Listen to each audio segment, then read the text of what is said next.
Bismillah. Tirmidhi rapporte d'après Anas que le messager d'Allah, qu'Allah le bénisse et le salue, a dit « Toute chose a un cœur, et le cœur du Coran est la sourate Yasin. Celui qui la lit, Allah lui inscrit 10 fois les mérites de la lecture de tout le Coran. » L'imam Ahmed rapporte d'après Ma'kel ibn Yasar que le messager d'Allah, qu'Allah le bénisse et le salue, a dit « Lisez la sourate Yasin sur vos morts. » En expliquant ce hadith, les savants ont dit que, grâce à cette lecture, la miséricorde d'Allah descend sur le défunt et que son âme est recueillie avec facilité.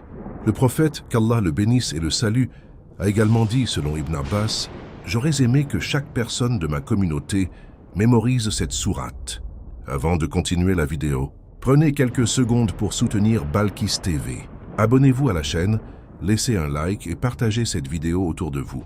Peut-être qu'un simple partage de votre part sera une cause de guidance ou de rappel pour quelqu'un et une récompense pour vous auprès d'Allah. Barakallahu fikum. Bismillahirrahmanirrahim. Yasin, par le Coran plein de sagesse. Tu es assurément parmi les messagers sur une voie droite. Ce Coran est une révélation du Tout-Puissant, le très miséricordieux, afin que tu avertisses un peuple dont les ancêtres n'ont pas été avertis et qui est dans l'insouciance. La parole s'est réalisée contre la plupart d'entre eux et ils ne croient pas. Nous avons déjà parlé des lettres détachées que l'on trouve au début de certaines sourates en commentant la sourate Al-Baqarah. Quant à celle-ci, Yasin, elle signifie, selon Ibn Abbas, « ô homme ». Cette interprétation est soutenue par Saïd ibn Jubayr, qui a ajouté que tel est leur sens en langue éthiopienne. Mais Ibn Aslam a avancé qu'elle renferme l'un des noms sublimes d'Allah. Le livre plein de sagesse est un livre fondamental dans lequel aucune erreur ne peut s'introduire. Tu es, ô Muhammad, un prophète envoyé par Allah sur une voie parfaitement droite. Le livre que tu as reçu est une révélation d'un Dieu puissant et miséricordieux, dont la clémence sera accordée à tout croyant soumis, afin que tu avertisses un peuple dont les ancêtres n'ont pas été avertis. Il s'agit des Arabes qui n'avaient reçu avant toi aucun prophète. La parole s'est réalisée contre la plupart d'entre eux. C'est car, selon Ibn Jarir, Allah a jugé d'avance que la majorité d'entre eux ne croiraient pas et se révolteraient contre le prophète. Nous avons mis à leur cou des carcans qui atteignent leur menton et leurs têtes sont maintenues levées. Nous avons placé devant eux une barrière et derrière eux une barrière et nous les avons recouverts si bien qu'ils ne voient plus. Que tu les avertisses ou non, c'est égal pour eux. Ils ne croiront pas. Tu n'avertis en réalité que celui qui suit le rappel et craint le tout. Miséricordieux dans l'invisible. Annonce à celui-là un pardon et une récompense généreuse. C'est nous qui ressuscitons les morts et inscrivons ce qu'ils ont accompli ainsi que les traces qu'ils ont laissées. Et nous avons tout dénombré dans un registre clair. Ceux dont le sort funeste est déjà décrété, les malheureux destinés à l'enfer, sont semblables à ceux dont Allah a entouré le cou de chaîne qui y montant jusqu'au menton, ceux qui rejettent leur tête en arrière. Nous avons placé devant eux une barrière et derrière eux une barrière, c'est-à-dire qu'ils sont enfermés sans pouvoir connaître la vérité et qu'ils demeurent dans l'égarement. Ainsi, ils ne peuvent ni voir la vérité ni trouver la voie droite pour en tirer profit.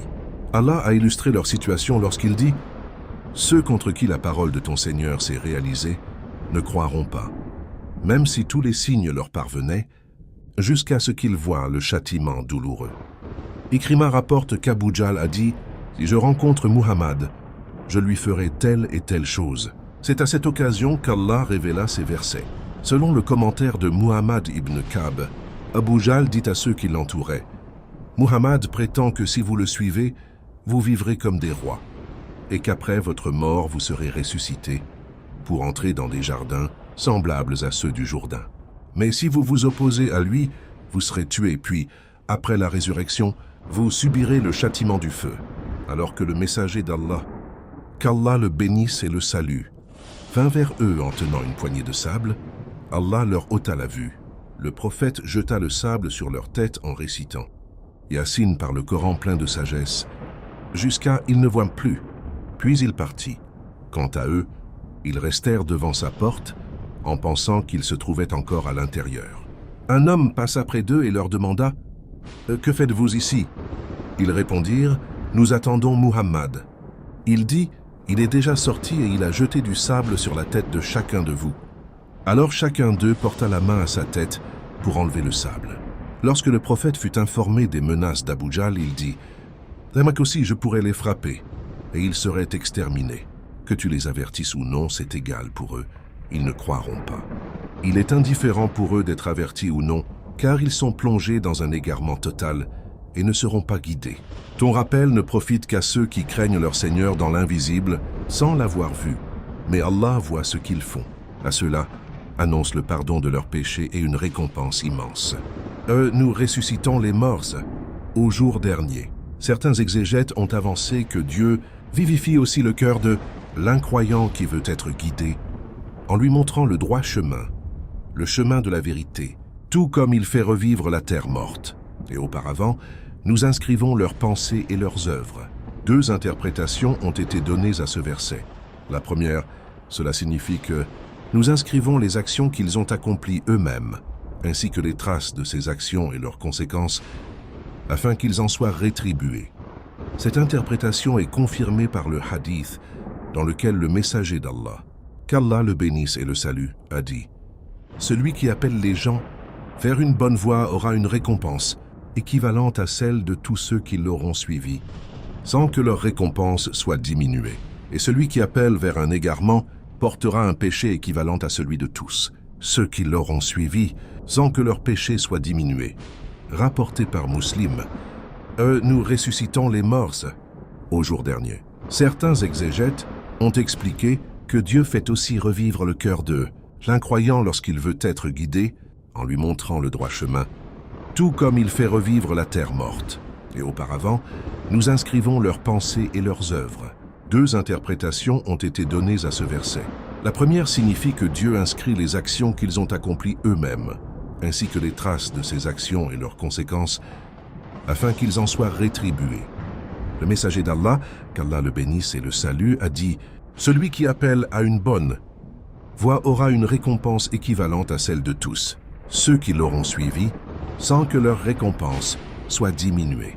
Et celui qui appelle à un égarement portera un péché équivalent à celui de tous, ceux qui l'auront suivi, sans que leur péché soit diminué. » Rapporté par Muslim, il a également dit « Lorsque le fils d'Adam meurt, ses œuvres cessent, sauf dans 3 cas. Une aumône continue, une science utile, ou un enfant pieux qui invoque Allah pour lui. » Rapporté par Muslim, la deuxième interprétation, selon Mujahid, concerne les traces de leurs pas, lorsqu'ils se rendent accomplir une bonne ou une mauvaise action. Qatada a expliqué « Ô fils d'Adam, Allah ne néglige rien, même les traces que le vent emporte. Il dénombre chaque acte et ses conséquences, même les traces laissées après une bonne action ou un péché, que celui qui veut que ces traces soient parmi les œuvres de bien les multiplie. » Jabir ibn Abdullah rapporte que les Banu Salama voulaient se rapprocher de la mosquée. Le prophète, qu'Allah le bénisse et le salue, leur dit « Restez dans vos demeures, car vos pas vers la mosquée seront inscrits et vous en serez récompensés. » Rapporté par Muslim, Abdullah ibn Amr rapporte qu'un homme mourut à Médine. Le prophète fit la prière sur lui et dit « Heureux aurait-il été s'il était mort dans une autre ville que la sienne. » On lui demanda pourquoi. Il répondit « Lorsque quelqu'un meurt loin de sa ville, on lui accorde au paradis un espace équivalent à la distance entre sa ville et le lieu de sa mort. » Rapporté par Ahmad et An-Nasa'i, Tabi rapporte qu'il marchait rapidement avec Anas. Celui-ci le retint et ralentit, puis dit « Nos pas sont inscrits. Ainsi, chaque pas accompli pour la prière, pour une œuvre pieuse ou pour une action de bien, est inscrit et sera récompensé.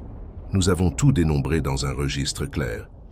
Toutes les actions sont enregistrées et seront présentées au jour du jugement. » Allah dit « Le livre ne laisse rien, ni petit ni grand, sans le compter. Ton Seigneur ne laisse personne. » Allah donne ensuite l'exemple des habitants d'une cité à qui des messagers furent envoyés.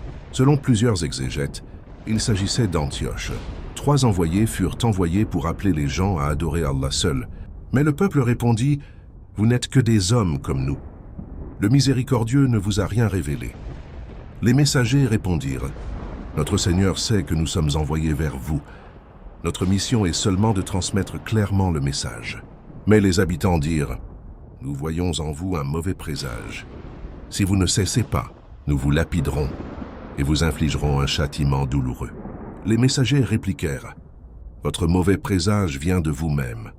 Vous êtes un peuple excessif. » Alors, du fond de la ville, un homme accourut. Il dit, « Ô mon peuple, suivez les messagers. Ils ne vous demandent aucune récompense, et ils sont bien guidés. Pourquoi n'adorerais-je pas celui qui m'a créé, et vers qui vous retournerez? Si le miséricordieux me veut du mal, leurs intercessions ne me serviront à rien. Je crois en votre Seigneur, soyez-en témoins. » Cet homme, connu sous le nom de Habib, fut tué par son peuple. Il lui fut alors dit, « Entre au paradis. » Il dit, « Si seulement mon peuple savait que mon Seigneur m'a pardonné et m'a honoré. » Allah n'envoya pas d'armée contre ce peuple. Un seul cri les anéantit. Puis Allah dit, « Quel regret pour les hommes. Une fois qu'un messager vient à eux, ils se moquent de lui. Tous seront un jour rassemblés devant lui. » Allah donne ensuite des signes de sa puissance. La terre morte qui revit, les jardins, les fruits, les sources, tout cela n'est pas l'œuvre de l'homme. Gloire à celui qui a créé toutes les espèces, ce que la terre produit, ce qui est en eux-mêmes et ce qu'ils ne connaissent pas.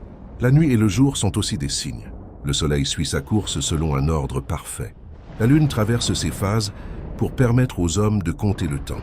Le soleil ne peut rattraper la lune, ni la nuit devancer le jour. Chacun évolue dans son orbite.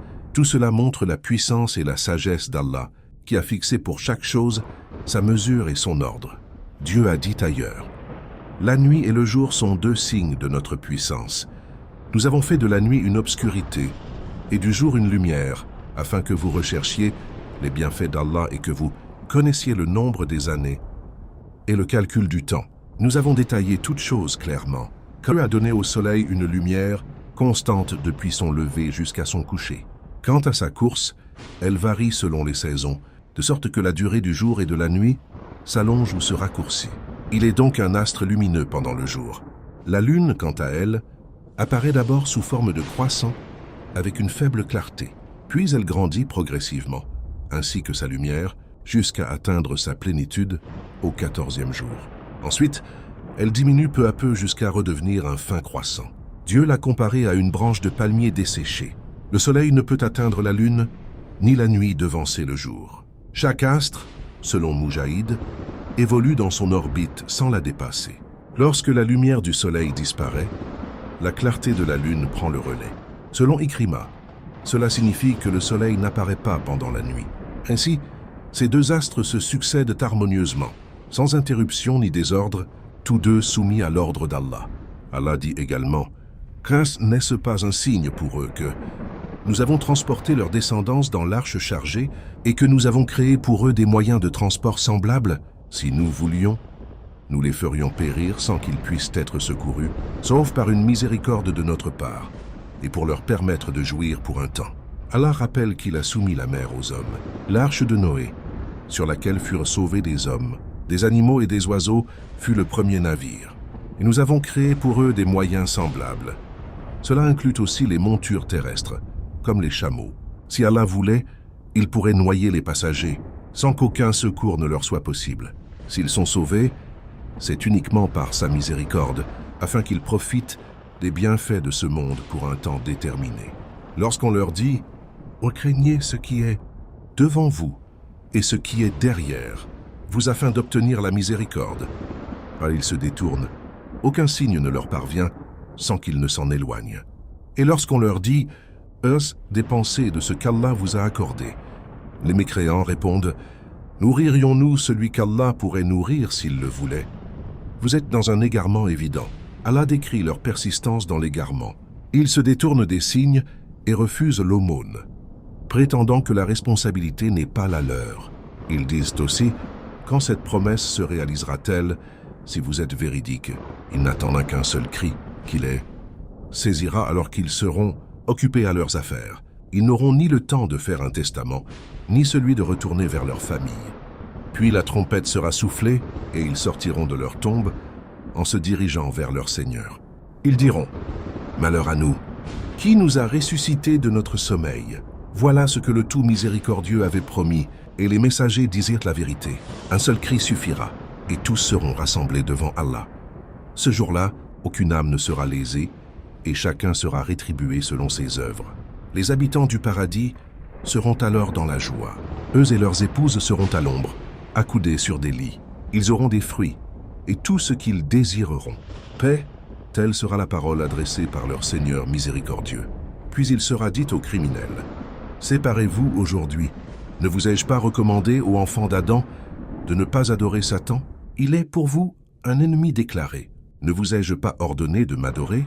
Voilà le chemin droit. Satan a égaré de nombreuses générations. N'ont-ils donc pas compris? On leur dira: voici l'enfer qui vous était promis. Brûlez-y aujourd'hui pour votre mécréance. Ce jour-là, leurs bouches seront scellées, leurs mains parleront et leurs pieds témoigneront de ce qu'ils faisaient. Allah rappelle sa puissance. S'il voulait, il pourrait les aveugler ou les transformer sans qu'ils puissent avancer ni revenir.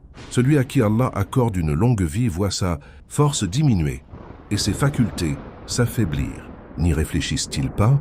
Allah dit: nous n'avons pas enseigné la poésie au prophète. Cela ne lui convient pas. Ce Coran est un rappel et une révélation claire, afin d'avertir les vivants et que la parole s'accomplisse contre les mécréants. Le Coran est un guide lumineux pour ceux qui veulent en tirer profit. Allah rappelle encore ses bienfaits: les animaux soumis aux hommes, les montures, la nourriture, les vêtements et les boissons qu'ils en tirent. Ne devraient-ils pas être reconnaissants? Pourtant, ils adorent d'autres divinités en espérant leur secours. Mais ces idoles ne peuvent ni les aider, ni les protéger. Allah dit aux prophètes que leurs paroles ne t'attristent pas. Nous savons ce qu'ils cachent et ce qu'ils déclarent. L'homme oublie qu'il a été créé d'une simple goutte. Pourtant, il devient un adversaire évident et dit: qui fera revivre les os lorsqu'ils seront poussière? Réponds: celui qui les a créés la première fois les fera revivre. Il connaît parfaitement toute création. Celui qui fait jaillir le feu du bois vert est capable de toutes choses. Celui qui a créé les cieux et la terre est capable de recréer les hommes. Lorsqu'il veut une chose, il dit seulement « soit ». Et elle est. Gloire à celui qui détient la souveraineté, absolue sur toute chose, et vers qui vous serez tous ramenés.